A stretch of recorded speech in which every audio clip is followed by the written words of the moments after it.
আজকে আমি আপনারা যারা আজকে কষ্ট করে মিছিল সহকারে এখানে উপস্থিত হয়েছেন সকলকে সংগ্রামী সালাম জানাচ্ছি। আসসালামু আলাইকুম।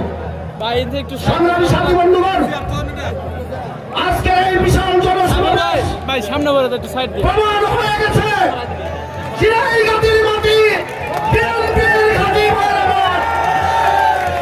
ইনশাআল্লাহ 9 তারিখ ধানের শীষের বিপুল ভোটে বিজয়ের মাধ্যমে এই চিরাইগাতি শ্রীমতীতে ইতিহাস সৃষ্টি করবে ইনশাআল্লাহ। ভাইয়ের আমার, আমি আপনাদের কাছে শুধু এটুকু বলতে চাই, সময় সংক্ষিপ্ত।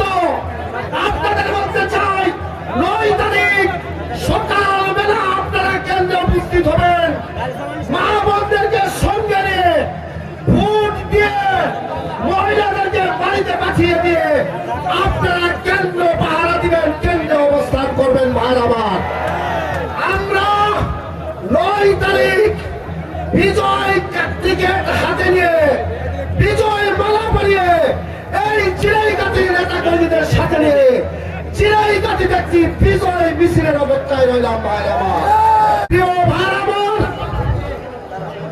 জামাত ইসলামের একটা মিটিং ইনস্টিগ্রামে সেদিন 4 তারিখে হয়েছে। ভাইয়ের আমার, এখানে তারা যেভাবে মিথ্যাচার করেছে, শেরপুর, জামালপুর, বক্সিগঞ্জ, নালিতাবাড়ি, লোকলা থেকে লোক নিয়ে এসে এই মাঠে নিয়ে আসছিল। ভাইয়ের আমার, আজকে আমি জামাত ইসলামের ভাইদের বলতে চাই, আপনারা চিরাইগাতি স্টেডিয়াম মাঠের চিত্র আজকে দেখে যান। চিরাইগাতির বিএনপি নেতা কর্মীরা চিরাইগাতির লোক দিয়ে আজকে মাঠ ভরিয়ে ফেলেছে। ভাইয়ের আমার, এখানে হাওলা করতে হয় নাই।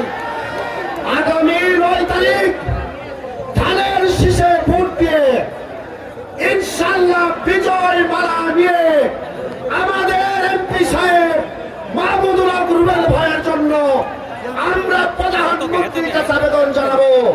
চিরাইগাতি শ্রীমতীতে শেরপুর জেলায় আমরা একটা মূর্তির জন্য প্রার্থনা করবো। ভাইয়ের আমার, আমি আর বক্তব্য না দিয়ে সকলকে শুভেচ্ছা অভিনন্দন জানিয়ে আমি আমার কথা শেষ করছি। আল্লাহ হাফেজ। বাংলাদেশ জিন্দাবাদ। আসসালামু আলাইকুম।